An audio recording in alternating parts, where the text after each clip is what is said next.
On today's episode of Modern Life Pod, we're covering Pride and Prejudice by Jane Austen. Which version of Pride and Prejudice, you ask? We are covering all the Prides and all the Prejudices. I have special guest Anne to help me get through them all.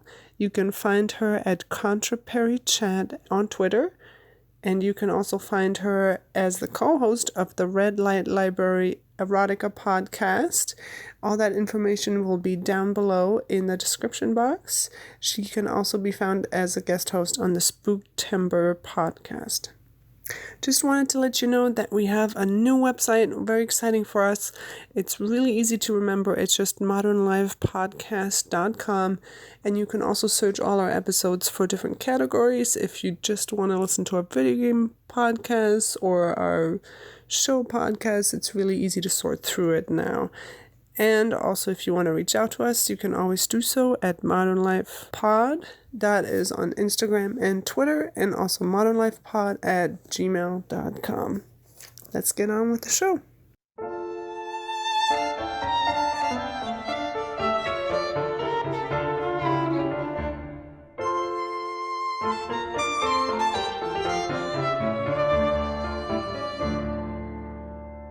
Alrighty, hi Anne. Thank you so much for joining me today, and we're going to be talking about Pride and Prejudice, the book, the movies, the shows, everything. But before we get started on that, Anne, what's your modern thought? What's been on your mind lately?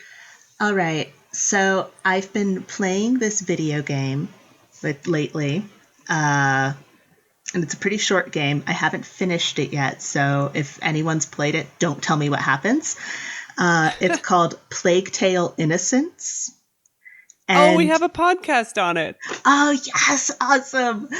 Yeah, I think I'm so close to finishing it, but I loved it. Do you love it? I love it. I went and since it's set in France, I purposely went out of my way to put the audio in French.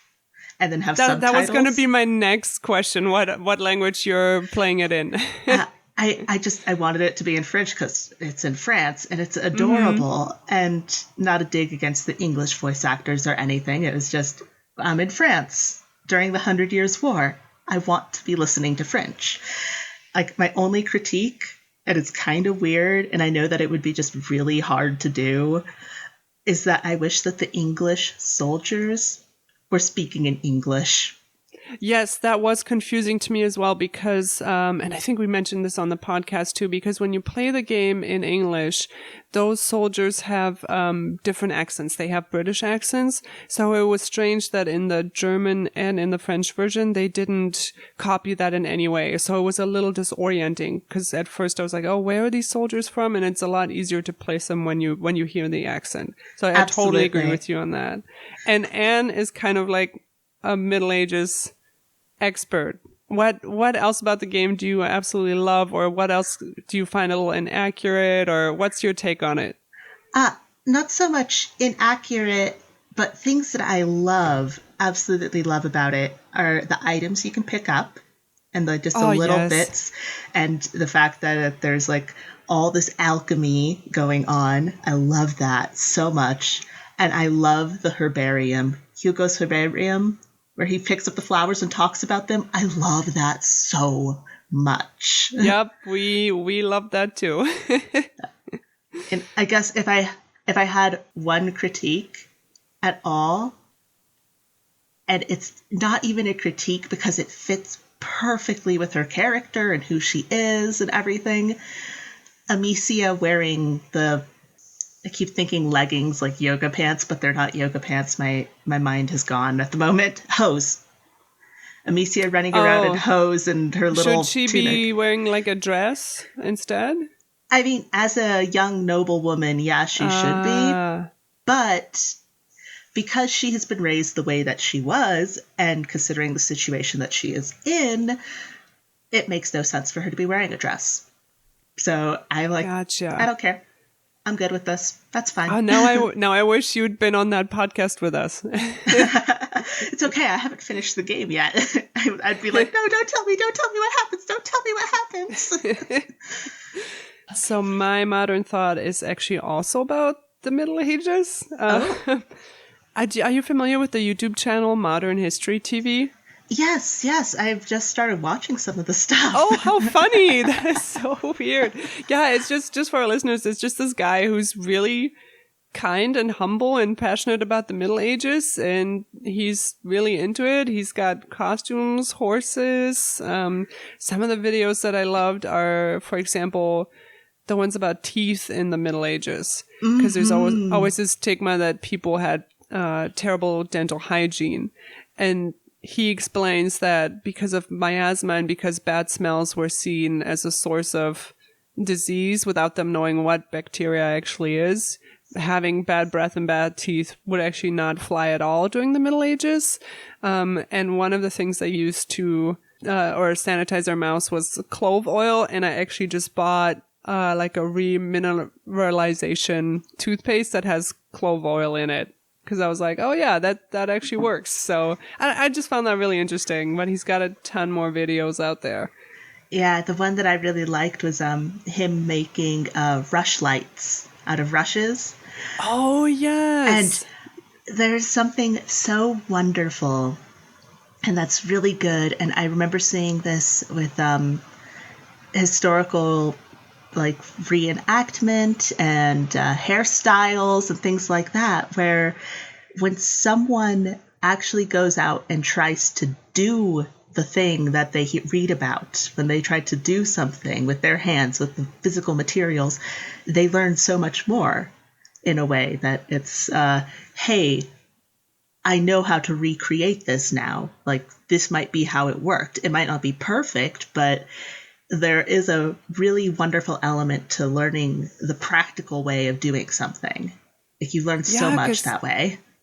He has so many videos too where he's just analyzing tapestries and pictures of people wearing armor and weapons on horses, but then he goes to actually try that and he's like, well, with this saddle this doesn't work, and the sword is poking the horse on this side, and like, you think about it and it wouldn't be a big deal, but then when he's actually trying it out, there's so much to think about logistics wise, and then it's interesting to watch him kind of figure it out and kind of retrace those steps and try to explain all these things that weren't explained before because people assumed it was normal, you know? And so now, as in the modern age, we're kind of like, well, how did that work? So yeah, the practical aspect, you're right, is really, I think, is what makes that channel so interesting.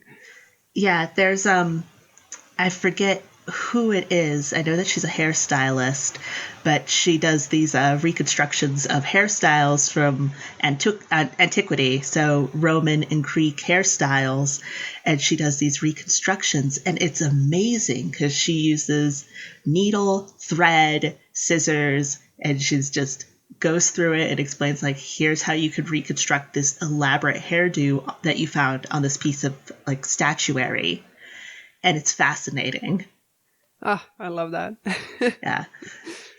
Yeah, but I think we're ready to dive into the main topic. Yeah, so going all the way from medieval period to Regency England. we're skipping quite a gap. Yeah, when my brother asked me, oh, what topic are you actually doing? And I was like, oh, Pride and Prejudice. And he's like, oh, of course you are. And I was like, I didn't even say anything. Like, I didn't choose this at all. It's like, it wasn't me, I swear.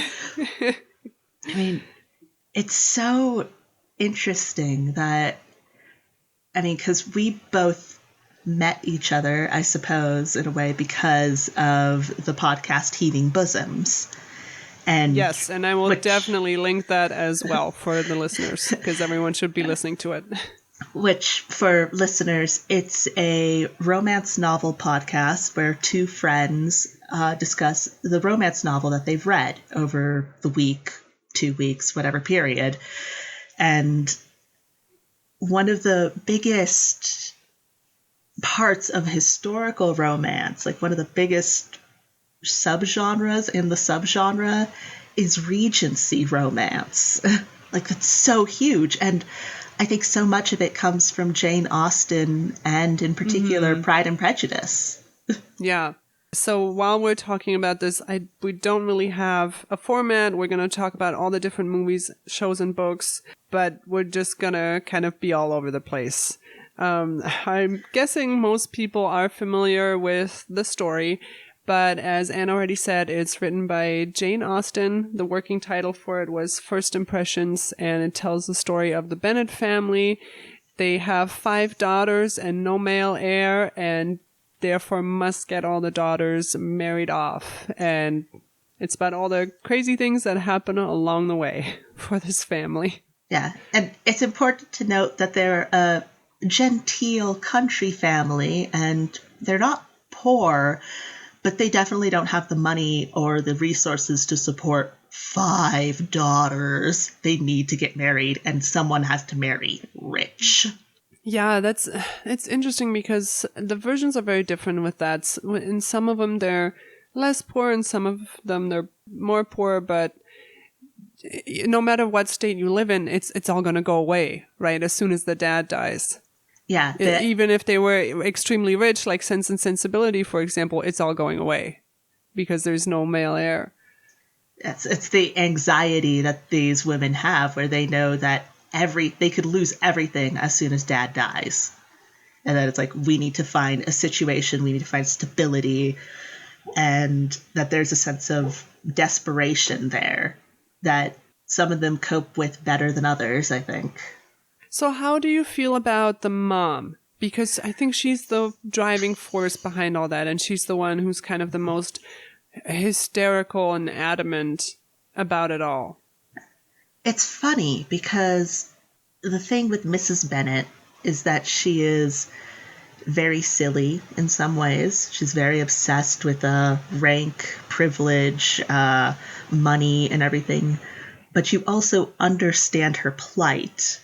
Like, you get that she's a very silly woman who kind of gets hysterical and carried away, but you also understand her very well and understand her situation, that it's so unstable. And so even though she has these wild kind of almost fantasies of like how everyone is just plotting against them and all that, you do understand her because sometimes it feels that way. There's this interesting interview with the actress who played her in the Keira Knightley version, where one of the reporters was asking her, "Oh, but how do you feel about the mom? She's so crazy, like she's the worst character." And she was very defensive about it, and she said, "Yeah, but she's the only one who really understands and takes seriously what's really going on."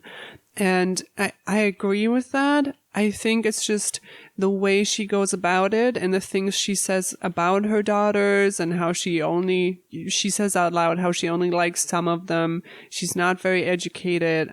I'm totally on Darcy's side when he's like, yeah, your family doesn't act in an appropriate way. So I think it's just her behavior, but I think her intentions are definitely fine and true. Yeah, I think most of the time her heart is in the right place. And if we go to the Colin Firth version of Pride and Prejudice, there's this beautiful scene where she's like, settle down. 5 more minutes will do the trick. Because she's like, no, Jane and Mr. Bingley need to have time alone to work through their shit. And Lizzie's like... Yeah, Lizzie's like, no, I promised I'd stay with Jane. And she's like, stay where you are. And it's kind of a clue of Mrs. Bennet knows what's up. In some situations, she's the one who, like, really gets it. But that version is kind of hard for me to rewatch sometimes because of the mom, because the actress is so shrill and has so many lines, and she's doing such a fantastic job. But sometimes I'm just like, oh, I can't deal with it right now. I'll like do the 10-second skip through it. You know, the one scene that because that was the version, BBC Colin Firth version was the first time I ever encountered Pride and Prejudice, and I was a child. I was a baby. Oh, really? And yeah, this is the movie that like my family watches, like not even movie, TV series. We watch this on the holidays. We quote this version to each other. Oh, that's so great. Like, it's Pride and Prejudice is one of my father's favorite books. Like, he talks about when he went on summer vacation when he was 13 years old on a road trip, and he decided, I'm going to be an educated man and be a man and read classics. And I'm going to read all the classic books, all the classic literature. I'm going to read it in alphabetical order all summer long. And the first book that he picked up was Jane Austen's Pride and Prejudice, because he classified it as Austen, Jane, Pride and Prejudice. Oh my God, that's a great story. Yeah, and he loves it. He loves it so much. He just, nothing compares. Pride and Prejudice is like his favorite Austen book, one of his favorite books. And BBC Pride and Prejudice is like one of his favorite things. Oh, But that's lovely. Wait, which one is your favorite Austen book? Have you read all of them? I have. I think, because I love Pride and Prejudice. It's mostly my favorite, but I also really love Emma. Because Emma is like the worst. And she also improves. That's what your dad just reminded me of. You know, when Emma she puts together that list of like 100 novels to read, but then she never actually reads any of them, like your dad did. Yes, that's so much. Yeah, except my dad is like, he's a really slow reader, but my God, he tried his best. He really did. But like with the BBC version, the one thing that makes me go like, okay, I need to leave. I just need to be gone for like 10 minutes and I'll come back. The Netherfield ball, when everything goes chaotic and it's like, then the next day Bingley leaves kind of thing. Like that whole scene, I'm just like, I'm gonna go make tea in the kitchen with my headphones on, so I can't hear any of this. But that scene in the Keira Knightley version is, I think, one of the best examples of cameras following characters and just the choreography of it all. I could just watch that scene and how you'll follow one character and then you'll go into the next room and then follow another character and then you're back to where you started, and just trying to organize all that. Yeah, it's just incredible. It's a beautiful, I don't know, visual show of the absolute chaos that's going on. Because it's like, yeah. Oh, okay, let's go here. Maybe it's better here. Nope, it's not. Let's go over here. Up, still bad. And then you have like Mrs. Bennet eating pudding or something, and then she just throws the spoon behind her, and somebody has it like on his jacket. It's just, it's chaotic. Absolute chaotic mess. Which is kind of what it is in the book. It's like, oh no. Elizabeth is like, oh God, please no one see this, but everyone saw it. And also what I find interesting about that, the Keira Knightley version, is that they have Mary fall in love with the cousin. How do you feel about that? Did you get that vibe from the book? Because I never got that vibe from the book. And I don't mind the change either, but... It's strange. Mr. Collins? Yeah. Yeah. What's weird is that I didn't really get that vibe from the book. I got it from the BBC version and the Keira Knightley version. Because in BBC version, Mary's always kind of sticking up for Mr. Collins of like, I think it's very nice of him to come and talk with us. Oh, that's true. Yeah. Yeah, I think it's more overt in the Keira Knightley version. But I think it's there in the BBC version as well, where she's just like, I thought he was nice. I just don't see them making a good couple. Oh, no. I don't know. No, Okay. no. Oh, they'd be terrible. Yeah, I don't think Mary and Mr. Collins would have worked out at all. And Mr. Collins is one of those characters that some people really like, but the first time I read the book, I actually started skipping through his dialogue. Because I found him so insufferable, especially later on when he sends that letter and he's like, oh, it would have been better if Lydia had died, but unfortunately she ran off with a man. And you're just like, oh. And you're forever disgraced. Yeah. Oh, man. Mr. Collins is, I think it's a pleasure to watch someone play Mr. Collins so well. Because he's insufferable and horrible and just like, he's not vicious. He can be a little mean sometimes, like mean-spirited, but he's not like some kind of brute, but he's just awful. Like you just get like you twinge in embarrassment when you see him. Tom Hollander, who's just a phenomenal actor. I think he plays him so well in the Keira Knightley version, especially when they have that dance and he's just so like awkward and his body won't move right and you just feel like kind for of stepping. Yeah. Oh God. Yeah. I do, however, love Ricky Collins in the Lizzie Bennet Diaries in the YouTube series. I thought he was very sweet, and just also the modern adaptation of making the proposal a business proposal in that show, I thought was so clever, and I did not see that coming at all. Yeah, I felt that was like, because in a way, the way that he presents the marriage proposal in the original work is more like a business proposal than a marriage. Where he's just like, you see, this would be really good for your situation and my situation. I think we'll both be happy with this. Also, my boss thinks it's a good idea. Yeah, yeah. And it's like, what the hell, dude? I still feel bad for Charlotte. Like, I can never get over it that she had to marry him. And there's that brilliant scene that Emma Thompson actually guest wrote, that scene on the swing where Charlotte comes up and tells her, and she's like, "Don't you judge me, Lizzie, don't you dare judge me." And it's brilliant, and I think she wrote that so well, and you totally understand why this character has to do this. Because even I mean, her dad is nobility, right? He's like Sir something something, and even she's a lady, so she has to get married somewhere. Yeah, I mean, her dad was knighted, and pretty much all that she has is she has to rely on her father and her brother's charity if she doesn't get married, and she doesn't want to burden them with that. Her actions make perfect sense. It's very reasonable, and you just feel so bad for her. Like, okay, confession.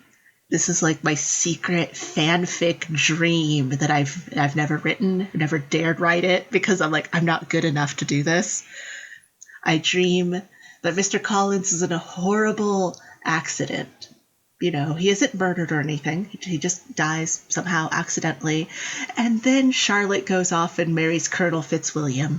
Oh! The end. I love Colonel Fitzwilliam. He's such a good guy.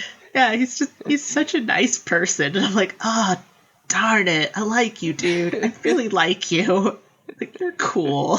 When it comes to the Bollywood adaptation, Bride and Prejudice, you've seen that one, yes. right? Yes. The change they made between not just having the class difference between Lizzie and Darcy, but also talking about colonialism because he is American and she's Indian. And him staying at fancy hotels in India, he thinks he knows what India is like. And just the commentary that in her lines and dialogue that she has about that topic, I found absolutely phenomenal. I was like, yes, this is so appropriate, especially for a Jane Austen story. And if this were set in a modern day, like Jane Austen would have written it like that. Yeah, having that element is just so good. It really kind of shows how versatile Pride and Prejudice and really any Jane Austen work is, that you could adapt it anywhere and like maintain the core values and understandings of it while also bringing in new elements and saying like, yeah, we could talk about this. This fits in with the theming of Darcy being very proud and not being very sympathetic, but also being willing to learn and change. And it's like, that's such an important key aspect of his character that it's like, he isn't so blind to himself that he could realize when he's fucked up. And he's like, oh God, I fucked up. Okay, I need to make things right. Pride and Prejudice is one of my favorite adaptations. Oh God, just the dances and the colors and the No Life Without Wife song, the like slumber party song. I love it. So my friend and I, like, she actually every once in a while will do these road trips, just drive off, go camping somewhere, go visit national parks, whatever.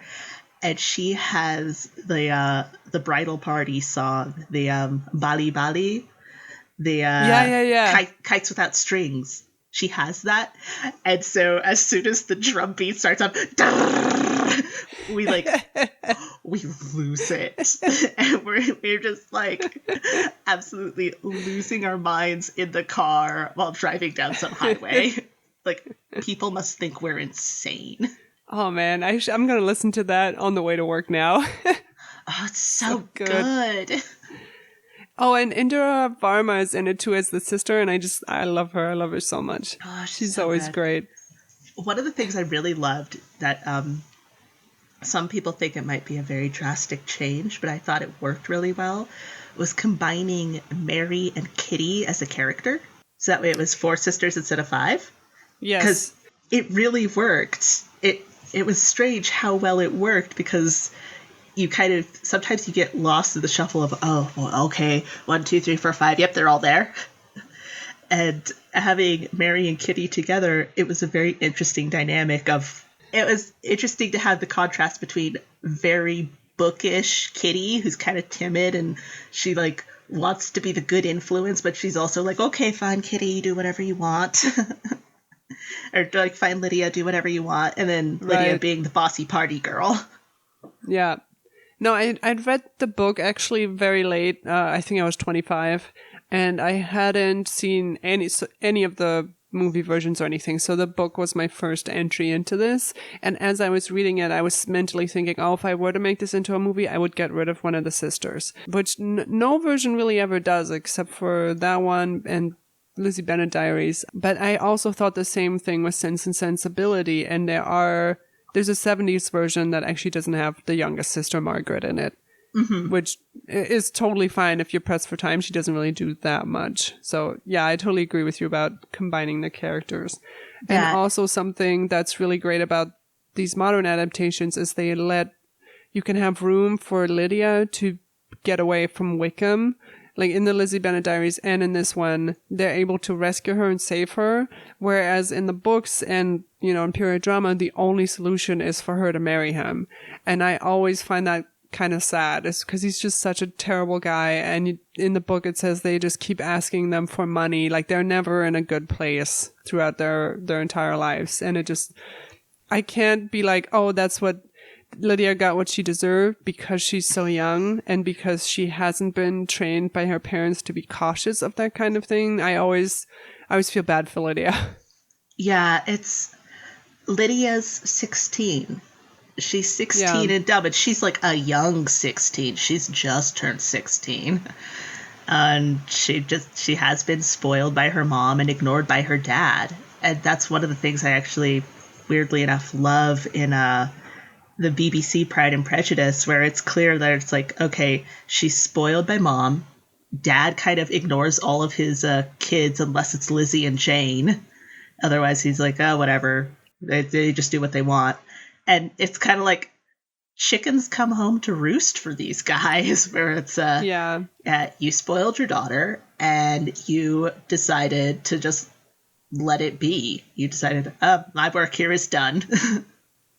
It's like, but you didn't do anything. Yeah, especially with their educations. Especially when Catherine de Bourgh asked Lizzie, oh, didn't you have a governess, and so on and so forth. They couldn't afford it, but also you get the feeling that if the kids didn't reach out on their own to try to be educated, there wasn't a push from the parents. There wasn't an involvement from the parents. Oh, yeah, definitely not. It is really interesting to look and, like, say, in my case, since I've grown up with Pride and Prejudice so much, it's so interesting how your perception changes as you grow older. And, as a kid, I was always like, oh, wow, this character's funny and this character's whatever. And then the older you get, the more nuanced they become and the more you appreciate them. Yeah. Like how my impressions of Mrs. Bennet changed as I grew older and kind of learned more about Regency England, society at that time, understanding that it's like, yeah, she has serious, like, issues. She understands what's going on. And that my impression of Mr. Bennett grew more nuanced as well, where it's like, yeah, okay, I get him more. I understand him. I'll always appreciate his sarcasm and dry humor because that's very much what I find entertaining. But I also get mad at him because it's like, Yeah. dude, you did this. Like, you are to blame too in all of this. Like, the one person who is really innocent almost is, oh gosh, no one really is. Except for, well, I guess Georgiana's innocent. She was 16. But, Yeah. and it's like everyone kind of has their own culpability, and that's why Wickham gets away with shit. The only one who really is like, okay, yeah, this is my fault, I'm taking care of it, is Darcy. Yeah, that's true. Yeah, not even the mom cares. It's like she just turns around right away. She's like, yeah, your uncle should pay for all this stuff and everything's great now. It's like, no, it's not. the, it's just the, well, of course your uncle should pay off the debts. Who would pay off debts but your own uncle? Mother. But it's, yeah, there's so many amazing aspects of Pride and Prejudice that it's fascinating to see how they change, how they develop, how people do adaptations, where people almost in some ways they think that they've got it, and then it's like, I don't know. One of the things that bothered me with the Keira Knightley version, and I always feel bad about it because I was like, everyone did a really good job. They really did. But one of the things that bothered me, and it was so weird, is that the Bennets have a happy marriage in a way. And it's kind of like, like the point was that they don't really. And it's like, this is why Elizabeth is like, I don't want to get married. Because she's like, she constantly sees every day the evidence of my dad was hasty in his marriage. He married someone who he thought was pretty, and their tempers don't suit each other. And that she sees this example all the time, and then she sees the example of her aunt and uncle, of Mr. and Mrs. Gardner, of like a really well-matched pair, where these two get each other. And she's like, I want that. I don't want what my parents have, where they're just constantly needling each other and getting on each other's nerves. And so I thought that was such an important part of the, I don't know, just the dynamic and understanding why Elizabeth is like, I don't want to get married unless I truly love someone. That's interesting. You're totally right about that. But that had never occurred to me watching it. Yeah, it's this one line that was done in the BBC version, and in Bride and Prejudice, it's done brilliantly, where the mom is like very dramatic, and the dad's just like, oh God, please stop. They're just like a very quiet dude. But it's this one line in the BBC version where Elizabeth says very sarcastically, because Jane says, well, a marriage where either party doesn't truly love each other, that can't be happy. And Elizabeth just rolls her eyes, as we have daily proof. Yep, that is a really good line. And it's I just always like, remember that line. yeah, and where it's like Jane's just trying to very gently say like, well, I'd like to marry for love, but I know that since I'm the prettiest and have the sweet disposition and everything, it's gonna be me who has to marry for money. Which she does. Yay! Yeah, the way Jane and Bingley get together is another thing I thought was a really cool change in the Lizzie Bennet diaries, where they finally talk about everything at the end, but everything's not okay right away. You know, and Yeah. Jane's like, well, we're moving to the same place, we're moving to New York, but we're getting separate apartments, and we can start from fresh, but we're not leaving off where we were before. Like, we can't go back to that because of what you did and how you abandoned me. And that I wasn't expecting that at all from that version. I was just so happy that they were back together, and I was like, oh yeah, no, that would make sense. Yeah, that's one of my mom's biggest complaints about Pride and Prejudice. And it's so funny to hear her talk about that because she gets so mad. Because she's just like, he left her. he left her. He just is like, oh, okay, because someone else said. It's like, she's like, Jane doesn't deserve that. She deserves better. And it's like, oh, Mom. It's like Jane Defense Squad. Justice for Jane. And it's like Bingley is a good dude, but he is very easily led. And it is nice that in the Lizzie Bennet diaries that Jane's like, yeah, you hurt me. You hurt me pretty badly. So I'd like to give it another shot, but we need to be apart. Like we need that little bit of distance to work through that.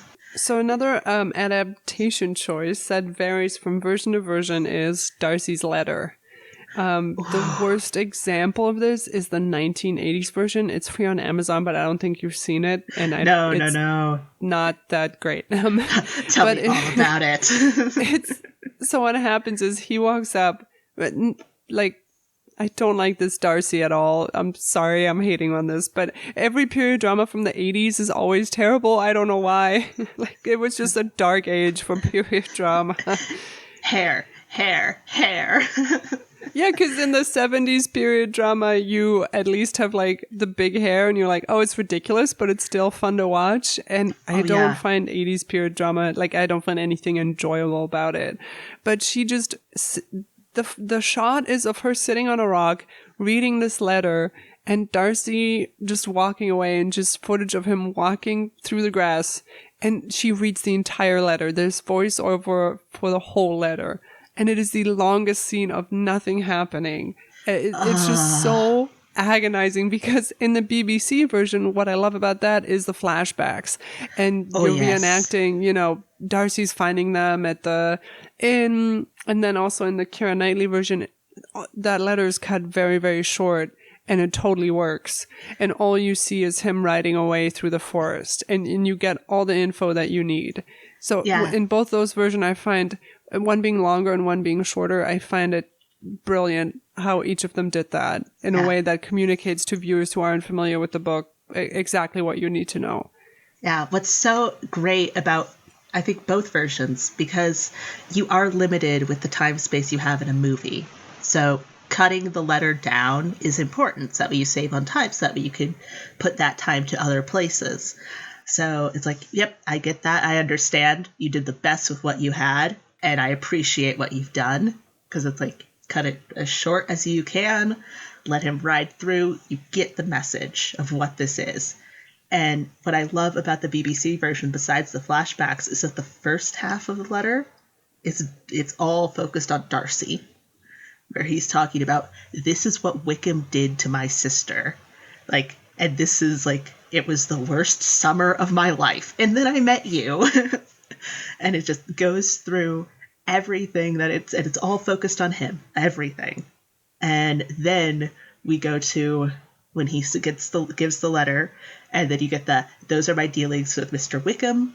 You could go and talk to Colonel Fitzwilliam, who knows all the particulars of this situation, if you want to like, you know, confirm everything I said. And then he goes on, and you're with Elizabeth the rest of the time while she reads what he did to Jane and how he did Jane dirty and how she just gets pissed. And it's like, oh, this is so good, because it goes from the Darcy where it's like, oh man, he has some serious beef with Wickham. I get this. This is painful for him. Oh man, I feel so bad for Darcy. I didn't know this about him. And then we get to Elizabeth, and we're just like, you son of a bitch. How could you do this? And so it's like, the cut between the two parts of the letter are so good. It's so good. I'm still on Darcy's side. I'm sorry, I'm evil, but like he genuinely didn't know if Jane loved Bingley. All he hears is the mom saying, "Oh, we finally caught like this, you know, big rich guy." Yeah, like, big fish. Yeah, I would probably go to my friend too and be like, "Dude, you gotta get out of here. Like, we gotta go." Like, oh yeah, it's I think it's because you're with Elizabeth for so long, and you know Jane, and you know how good she is in her heart, and that she would never do this. She wouldn't dream of it. Like, that's the kind of nightmarish thing a monster would do. Jane would never. And so it's like, you're like, Jane would never do that. How dare you? But then you go to Darcy, and you're like, yeah, he's seen this all before. Like, he's like, nope, gotta protect Bingley. Yeah. Like, he's a dumbass. Like, I gotta save him. But I always find it funny, and it's a very strange thing, but Darcy, the shyest man ever, who cannot dance with a stranger because it's just that's just too much, doesn't recognize a fellow shy person. Like, he doesn't realize that Jane is also shy. And it's like, Darcy. That's a hot take. I like it. One of the things that I love, and it's both adaptations are just so brilliant in showing, well, not both, but all different adaptations. I always love how every guy who plays Darcy does a different way of portraying the shyness. Where Colin Firth, it's like he walks over to a window. He's like, yes, the window. The window is much more interesting than whatever is going on and out behind me in the building. I'm going to look outside now. And that's like his move. And so everyone thinks, he's being a dick. He doesn't want to talk to people because he thinks he's so high and mighty. Well, you totally get, after you realize he's shy, the internal monologue is, oh God, oh God, oh God, oh God. But then in the Keira Knightley version, it's kind of like he's just all right, okay, I could do this, I could do this, I can't do this. I can't do this. And he kind of just goes like really stiff and like, nope. And then Pride and Prejudice, what I really loved is how it's the intermingling of he's a little awkward and shy plus complete culture shock. Right. And so he's trying to do the dance when they have the sticks and he's like trying to do the dance. Oh, yes, and he's just like, I don't know what to do. What am I doing? And it's everything about it is like, every time I see something, it's like, yep, every Darcy comes up with something different to show that they are shy and don't know what they're doing. And I love every single one of them because they're all valid. I feel that way about Bingley. Like, I have my favorite Darcys, but the Bingleys are always great. I always love them. Especially I think this came out in the 2000s. It was Pride and Prejudice, the later day comedy or something like that. Mm-hmm. Have you seen that one? I haven't seen that one. Oh my gosh. Oh my God. Bingley this is going to be fun. I'm just going to write down every single Pride and Prejudice version that I've missed. He's like this rich kid, but he has these great dreams, so he makes like soothing soundtracks for dogs that you can play for your dogs, and it's just so nerdy and like terrible, and oh my God, all his outfits are ridiculous. There's this scene where he's like playing tennis with the girl who plays Jane, and he just has these baggy like tennis things on. I can't describe it. It's just so funny to watch, and it's one of the greatest comedic performances by any Bingley ever.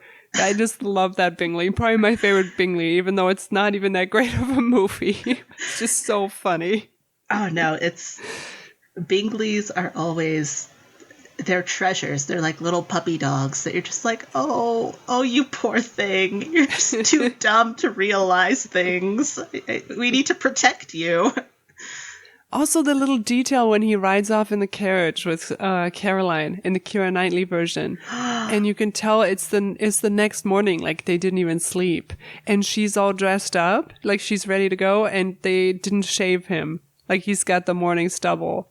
I love that. It's just like showing how he's like really not cool with this, but he's just he like doesn't trust his own judgment. Yeah, that's something that's always interesting with Bingley and the Darcy relationship, where it's Darcy doesn't really make friends. He's not good at it. And then Bingley is just so good at it. Like, he's just so amiable, such a nice person, and he could see the good in Darcy, that he's a good guy, and Darcy's just like, Bingley's too nice. He needs, like, he becomes the guard dog because he's just like, Yeah. Bingley's too nice. He would just, give away everything to help people. And he's my friend. He's like one of my only friends. I have to protect my friend. And it really, it speaks to Bingley's character of he's a good person who sees the good in everyone.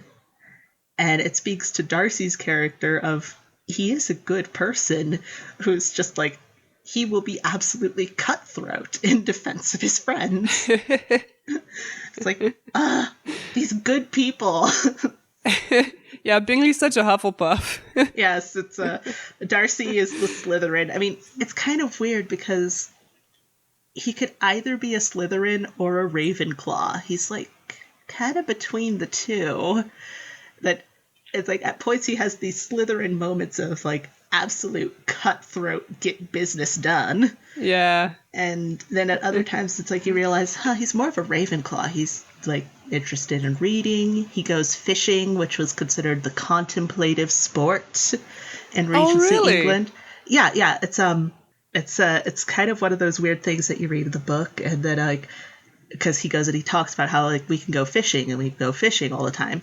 And fishing was considered this sport that is like, it takes all day. You might not catch anything, but you have a lot of time in the quiet, in nature, to reflect on everything in life and just the world, all that. So it's this contemplative, meditative sport.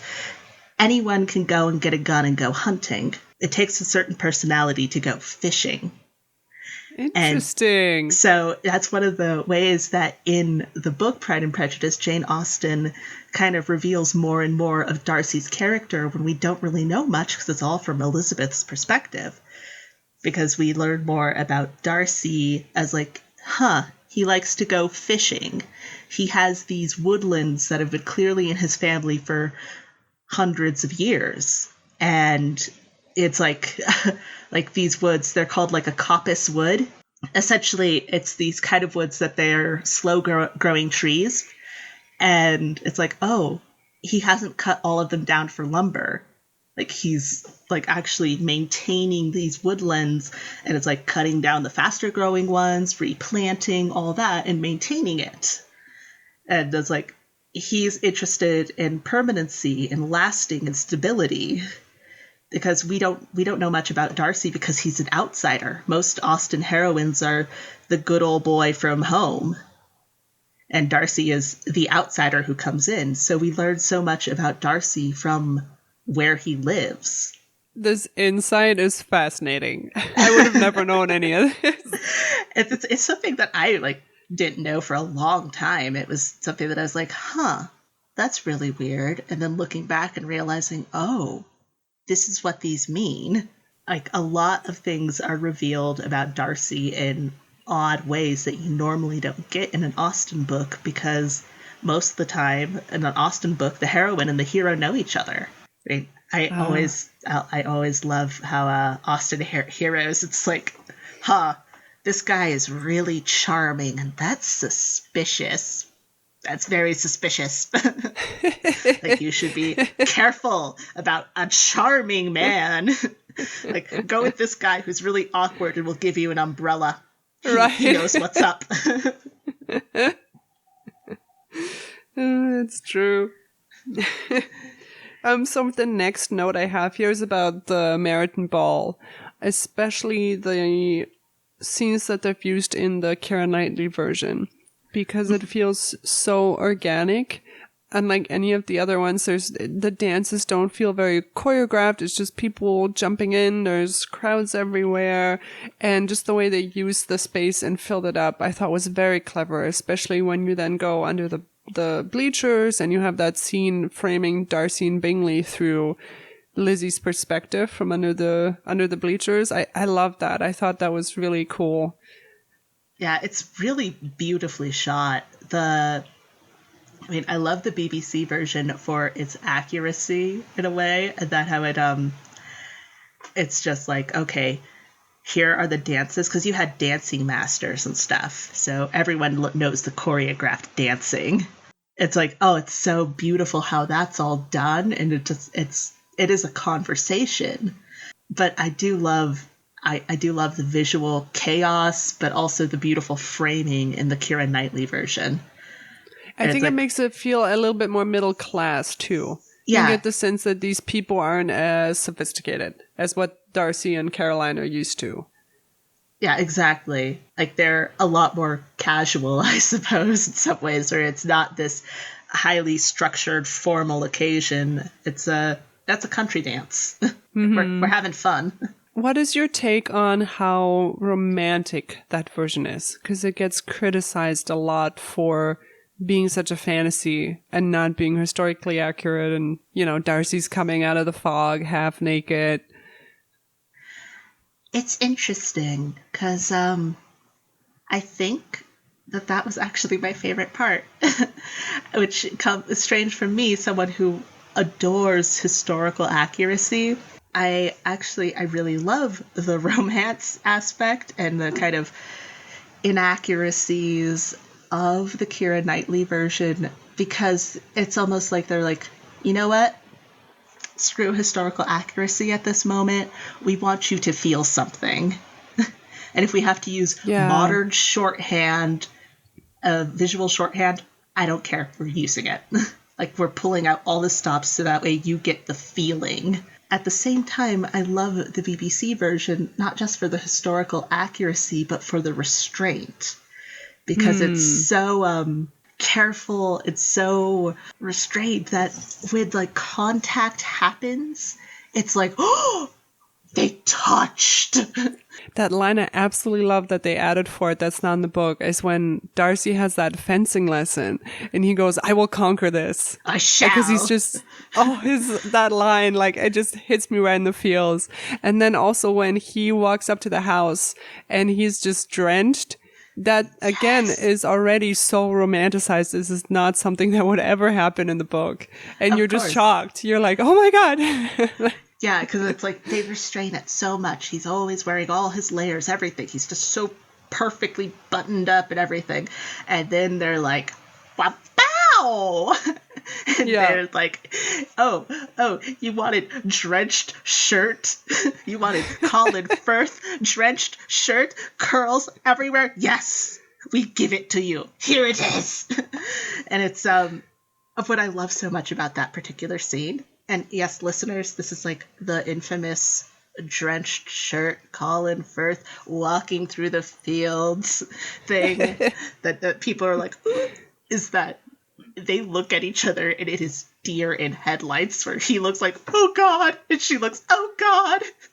And it's like they just stare at each other and then immediately they're repeating each other like sentences. Like he asks if her parents are okay twice. Yeah.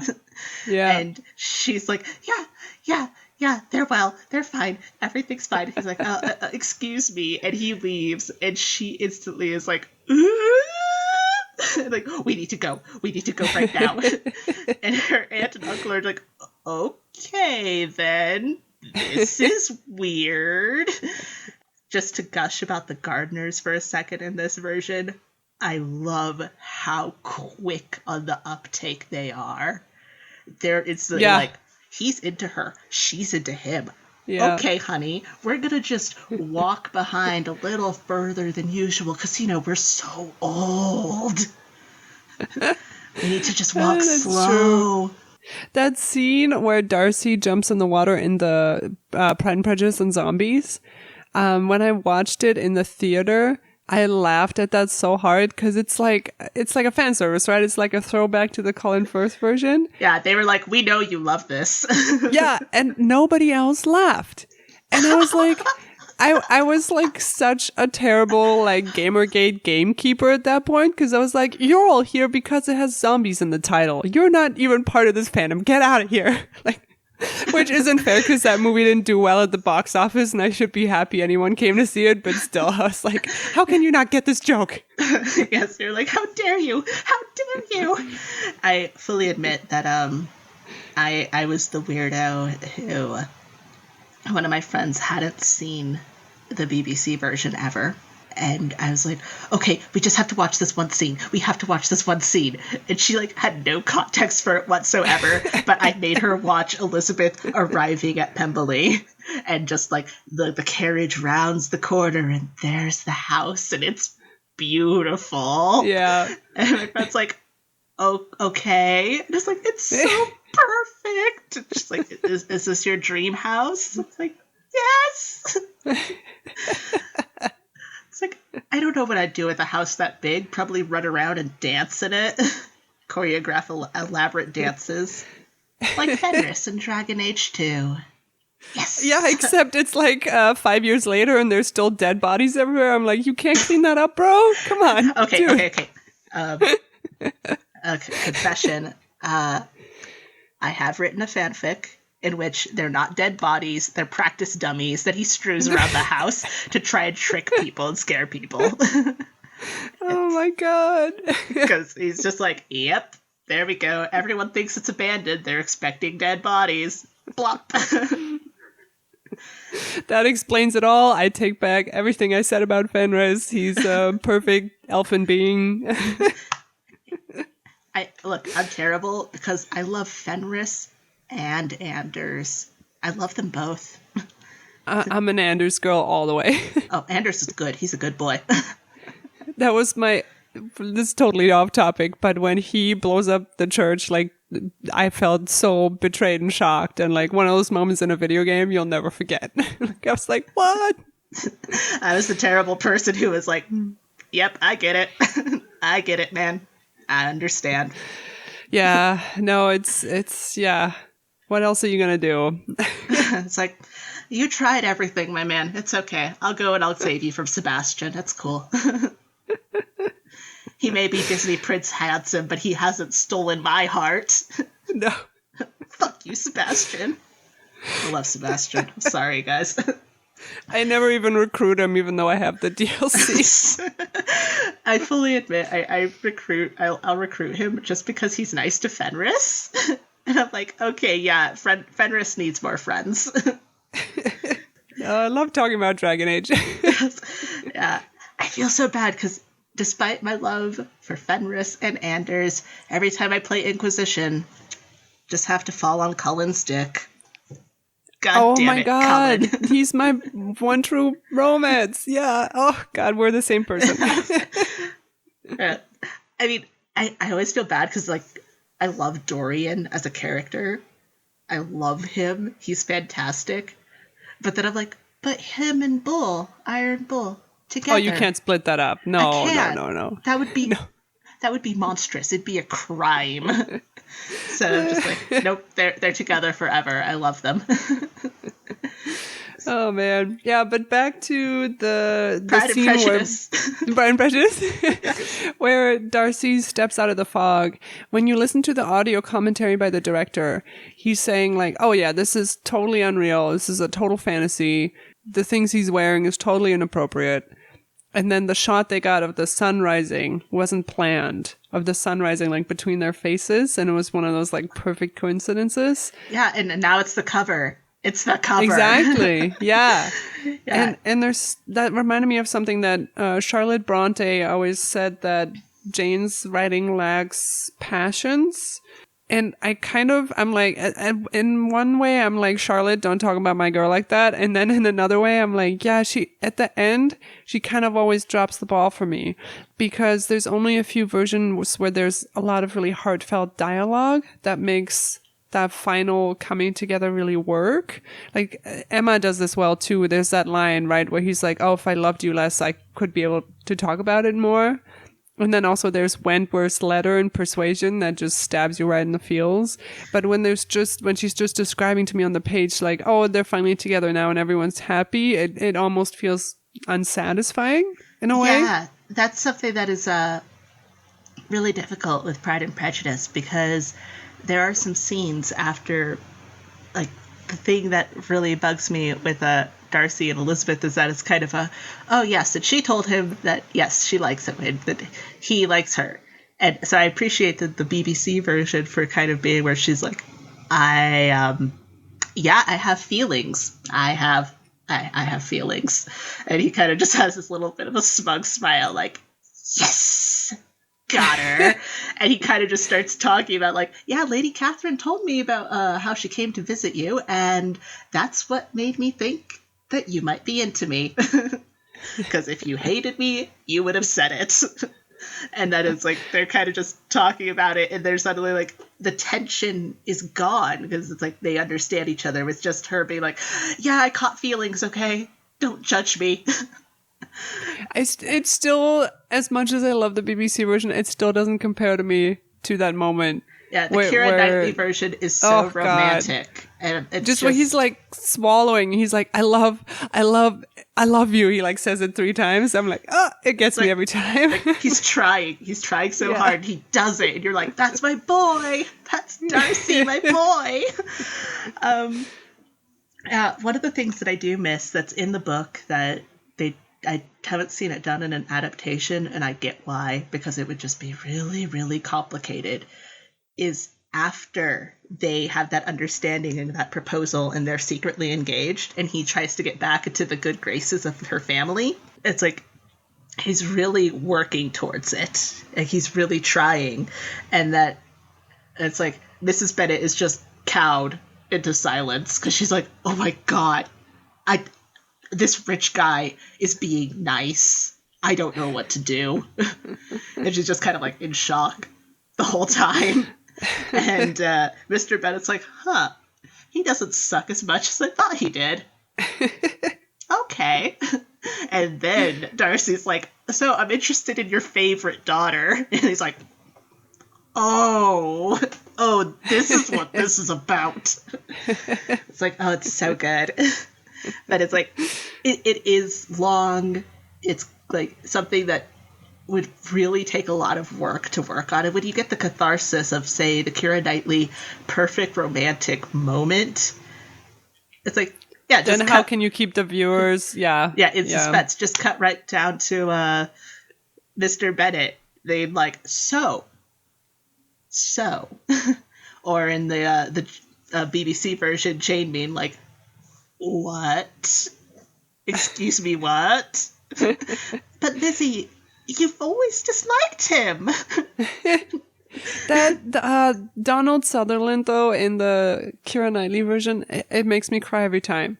When he starts to cry and then he's like, if there's any young men for Mary or Kitty, for heaven's sake, send them in. And that makes such a good ending, too, because I've seen the movie in German once, because I love all the old pronouns that they use in all the old language, which is even more different to me in German than it is in English. And because that final scene of them at Pemberley was added on for the American audience, the dubbed versions always end there. Because that's the original UK version, right? Where that's the last scene. Yeah. And both of them totally work. I love it with the kiss at the end, and I love it either way.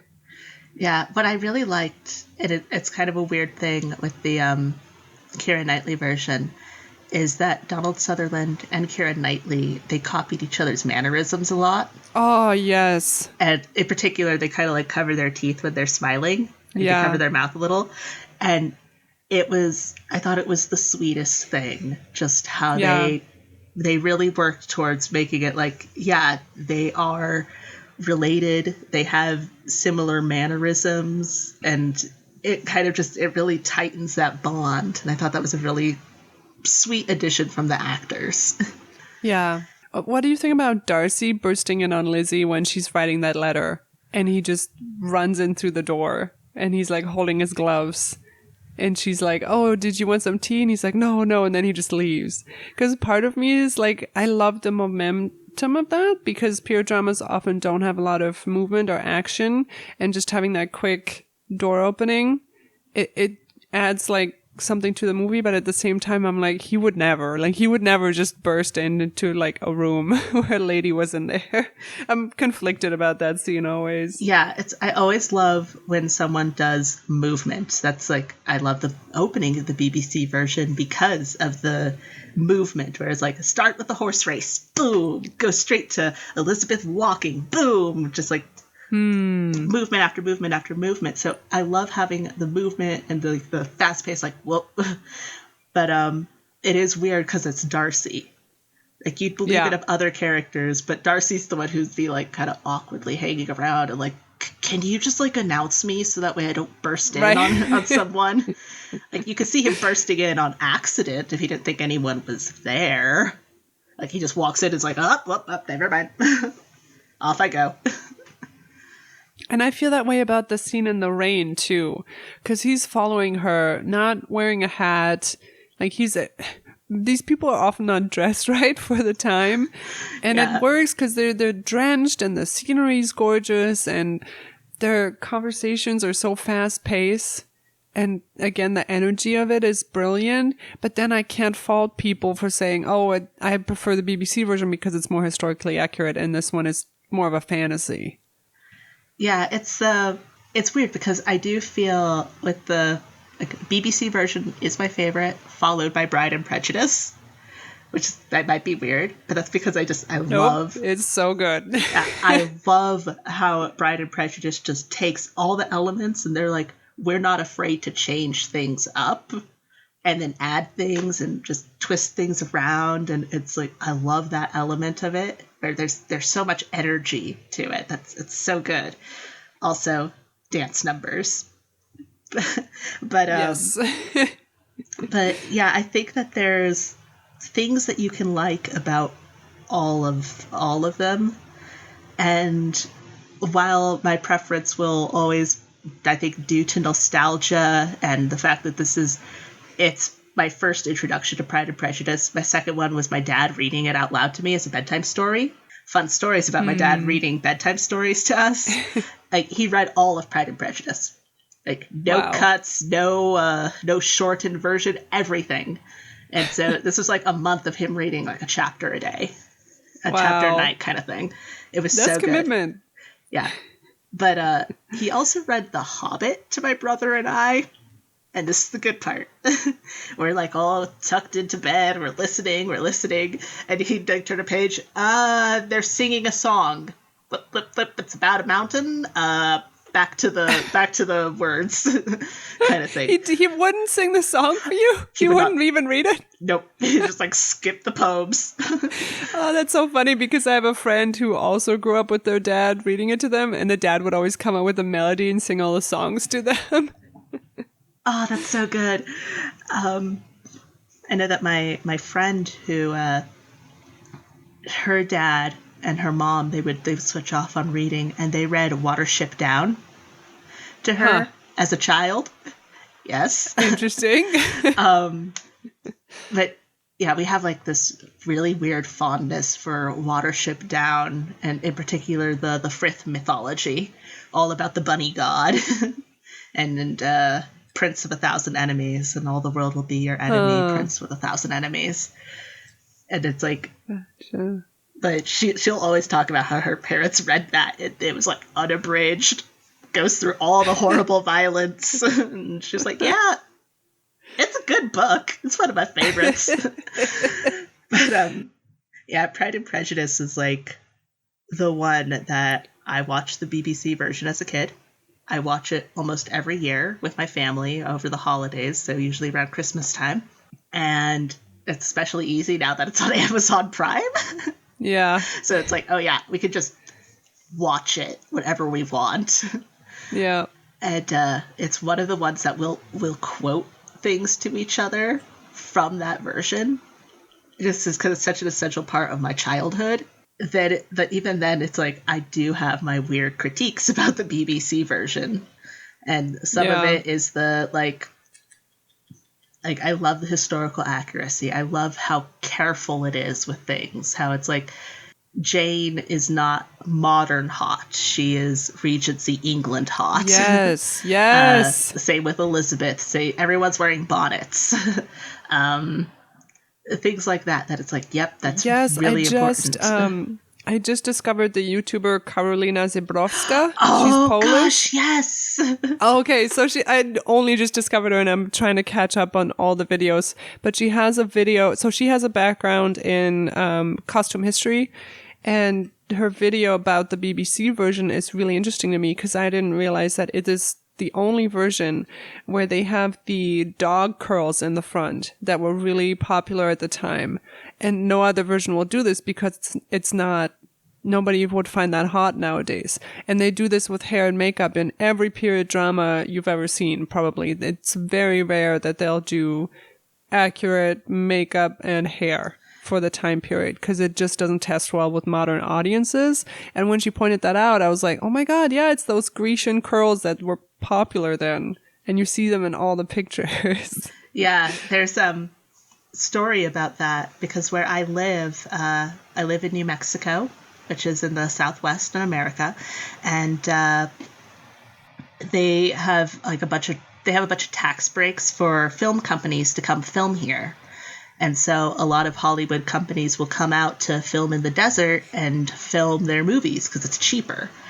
And they filmed this one movie. It had Daniel Craig in it. It was Cowboys and Aliens. I haven't seen it. I still haven't seen it.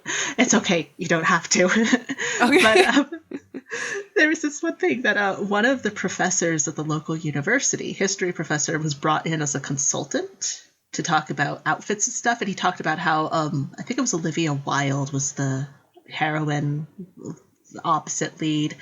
And he talked about how her costume is really inaccurate for the time period that you want to cast her in. And they're like, yeah, but she won't look sexy if we don't have her in this kind of outfit.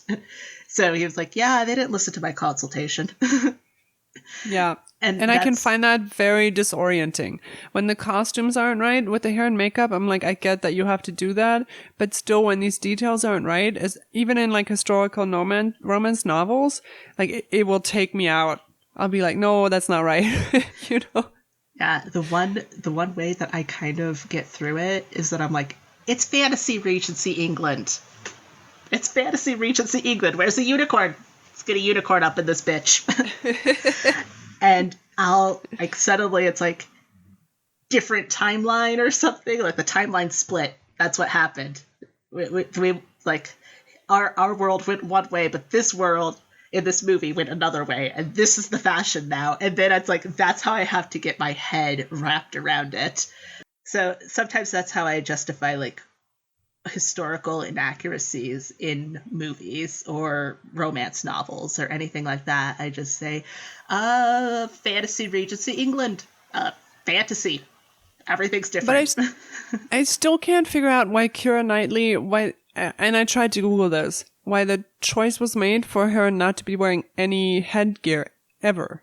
Like she never wears a bonnet or a hat even when she's outside. And I'm like, no, you're not dressed. You're naked now. Like, you know, it's like you're dressed like a strumpet. You don't have a hat on.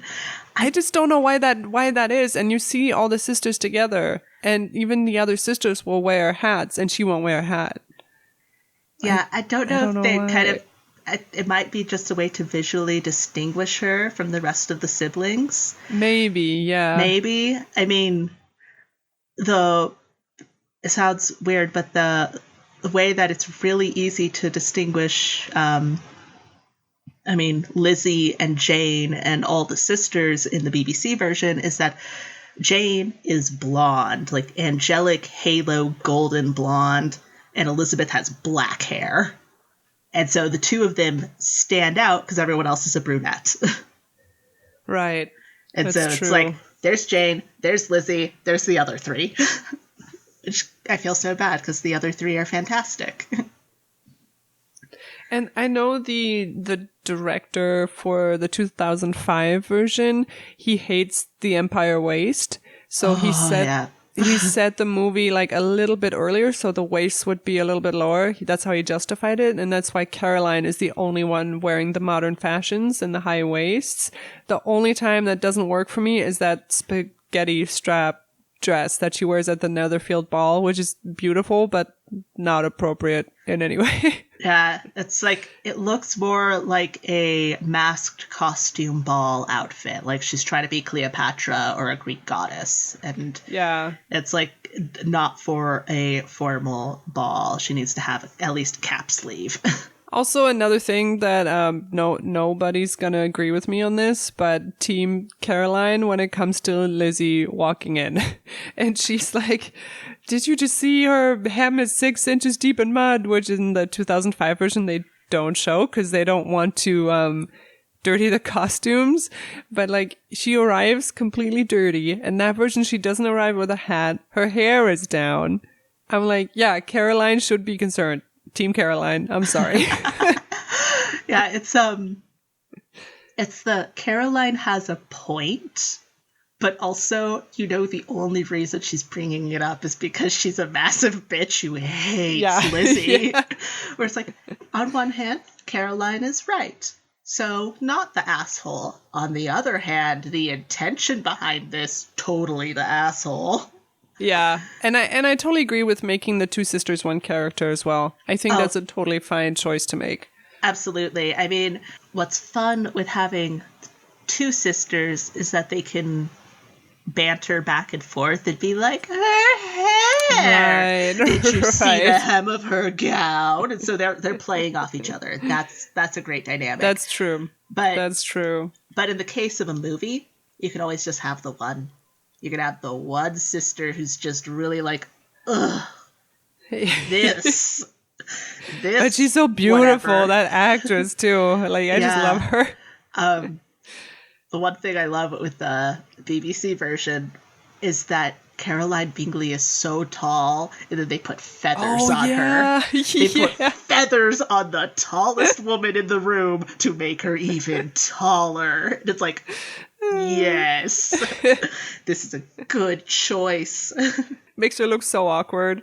Yeah, it's like, it emphasizes the haughtiness, but it also it's so like, yeah, she's super fashionable. She wears feather headdresses. She's like always dressed in silk, rich colors. Like, you're not going to see her in a plain muslin gown.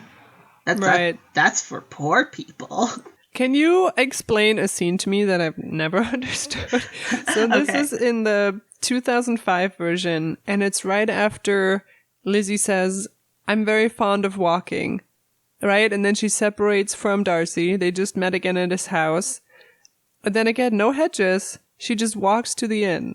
And she doesn't tell her aunt and uncle where she's going. She just walks from there right to the inn by herself. Not appropriate.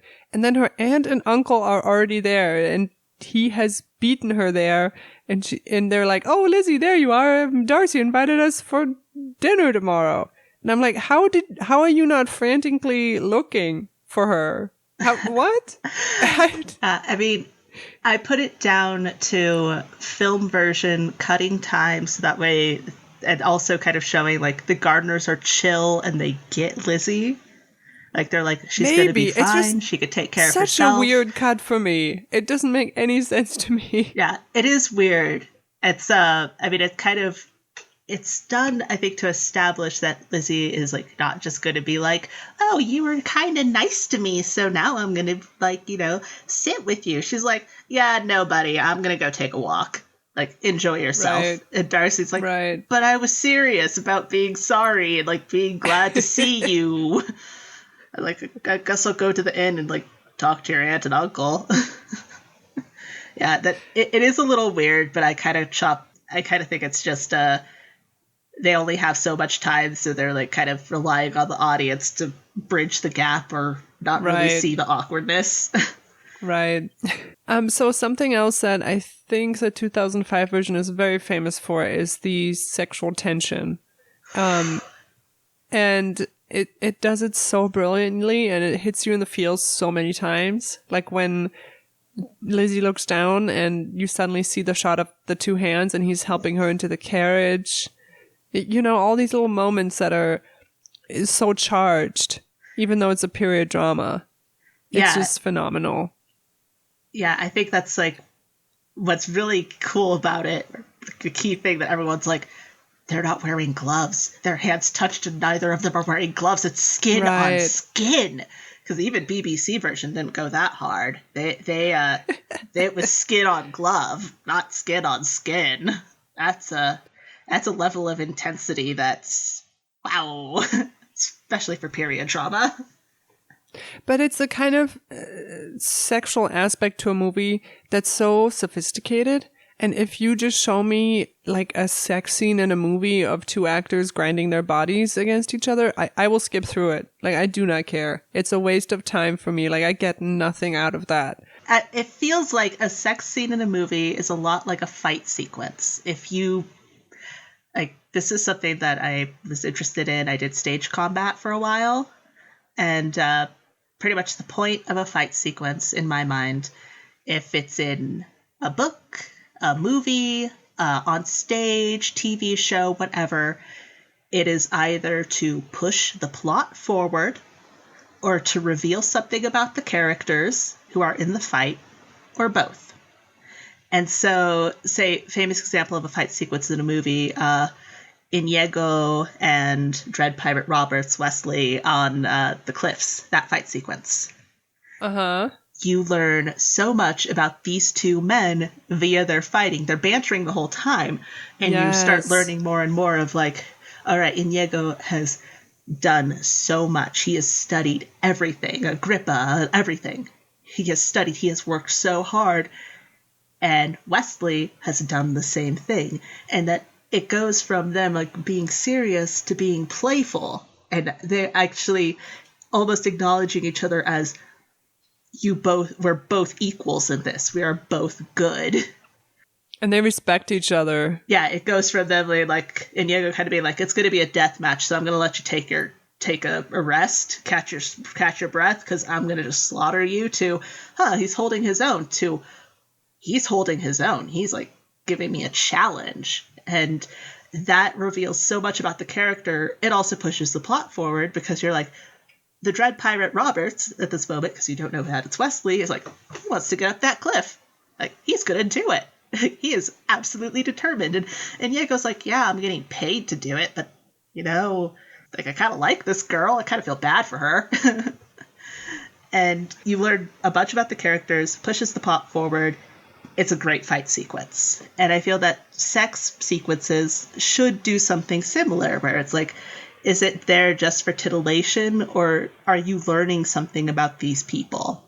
And I think romance novels do that really well, but I don't think, especially movies directed by men, I'd get nothing out of it. I get nothing out of like a hand gripping a sheet for 5 minutes. Like, yeah, they're kind of like, but boobies though. We showed you the tits. Exactly. Like, yeah, you should. That's all that I needed to do, right? It's like, no, but you may have shown me beautiful tits. They're lovely, truly, but I don't feel anything in my soul. Yeah. That's the perfect way to put it. I have a line written down that's one of my favorites, and it's from the Lizzie Bennet Diaries. And it's at the very end when Charlotte, who's such a fantastic character in that show, oh my God, Charlotte Liu is the best. When she's comforting Lizzie and she's going out to order food. And then Darcy walks in and Lizzie says, I thought you were Chinese food. That line is so funny and it's so clever, and I just love it so much. I do love the adaptation where it's a modern adaptation. They do like essentially vlog style. It's really entertaining. It's like, this is really good. It's a good way to do a adaptation of something, bring it to a modern era, and you still have the spirit of the thing remain true. Yeah. I thought you were Chinese food.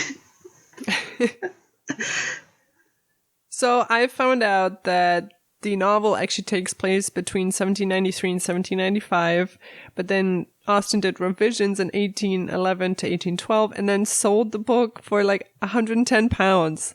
It's like terrible. It made so much money too, and I'm like, oh girl, no. It sucks being a lady back in the day. You feel like it's a horrible injustice, but then Emma is, because of Pride and Prejudice, she kind of became famous and everything. And what's so funny is that Emma has a dedication to the Prince Regent at the time. It does? Yeah, the first printing has a dedication to the Prince Regent, and Jane Austen was not a fan of this man, but her editor was like, yeah. Like, her editor and publisher were like, yeah, you need to do it because he asked, and he's kind of like the ruler of our Huh. country. And it's just like, ugh, fine. Give him a dedication. I did not know that. It's one of those, it's like a weird thing that I learned. And it's like, oh, that's interesting. So the very last note I have is I have to tell you about the Laurence Olivier Greer Garson 1940s Pride and Prejudice. Oh yes, I've heard the tales of this one. The costumes are just whack. Like the whole movie is whack. It's like take Pride and Prejudice and then put like a slapstick American twist on it. Like none of the accents are right. It starts off with like a carriage chase between the Lucases and the Bennets, and it's like so action packed. And it, oh my god, the costumes I can't even describe to you. It's like so frilly. It's like almost like Regency mixed with Southern, like antebellum, and they have these crazy bonnets and hats, and it's just such a shame that it isn't in color, because the only color reels at the time, I think they only had like 7, and they were all used for Gone with the Wind, which is not a movie I like. I'm sorry. That Pride and explains the Prejudice. antebellum. That explains the antebellum style. Oh my gosh, they were probably sharing parts of their costuming. Maybe, yeah. But like the dialogue is so cutting, and it's exactly Jane Austen's spirit. And there's so many lines in there that aren't even from the book, that are just brilliant lines that they've made up for this movie. And it's just so snappy, and it's just, all the leads going back and forth with each other, and nothing's, even the dances aren't real. I think they're like waltzing, which I don't think they were waltzing back in Regency times. The waltz was a new dance, and it was a very new dance, and it was a sexy dance. Yeah, people are very close. Yeah. Yeah, you are like right up next to your guy or your lady, and it's the sexy dance. It was very risque, and oh gosh, I don't know when it was admitted at Almax, but it was like there were quite a few of the upper echelon ladies who were like, "That is too scandalous. We cannot have get that in our fancy ballroom." And now people are like, "Oh, it's so elegant and graceful and beautiful." Everyone's like, "The Viennese waltz is sexy. It's not graceful. It's sexy." The change that they've made to it, which I absolutely love, is Lady Catherine de Bourgh is like a secret spy for Darcy. So he sends her in, and they have that exact same conversation at the end where she's like, "Oh, will you promise me that you won't marry or haven't given, a promise of marriage to my nephew?" And she's like, "I will do no such thing. Get out of my house." And you think it's just like the book, but then Catherine de Bourgh walks outside to her carriage and Darcy's there. And Catherine says, "Oh yeah, she wouldn't budge. She's totally your girl. Like, you should go in there right now and marry her." So she was just testing Lizzie to see if she was serious about Darcy. And then she sends her nephew in. I just find that adorable. Oh, that's a fascinating change. Yeah. Oh, that's it's really like good. Redeems Catherine as a character. It's cute.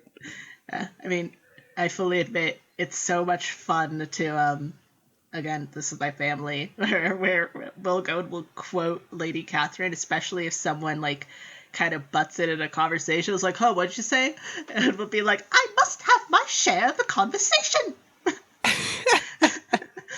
And of course, like every once in a while, it's usually my mom and I, but we'll be like, "Oh, the shades of Pemberley to be thus polluted." And we'll just like... It's a classic.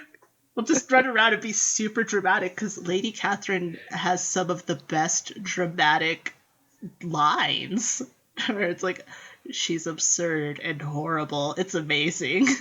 Oh, also in the movie, when she's like, "Charlotte, you need to practice playing the piano, but you can't do it here. You have to go to the servants' room. You won't disturb anyone there." And Charlotte's like, "Thank you." Yeah. Oh, it's very interesting, because it's like she and Mrs. Bennet are very similar characters. It's just that Mrs. Bennet isn't rich. Yep. She doesn't have the bloodline, but they are so similar. They are obsessed with rank and privilege and everything else. And marrying their daughters. Yeah. Yes. And they're both rude and they want to marry their daughters. Anything else that you wanted to say or had written down, or? I can't really think of anything beyond the fact that it's like, because of Pride and Prejudice, we have things like Brazen and the Beast by Sarah MacLean and Courtney Milan works. Anything that is vaguely historical, Regency era, though a lot of Courtney Milan's books are more Victorian. But anything like that, I think, is because Pride and Prejudice existed and people love it so much that they're just like inspired. So I think almost any historical romance that is set in Regency England was inspired by Pride and Prejudice. It has this amazing staying power. And that, honestly, if someone has never read it, just somehow missed it, never had a bit of Pride and Prejudice in their life, I highly encourage them to read it.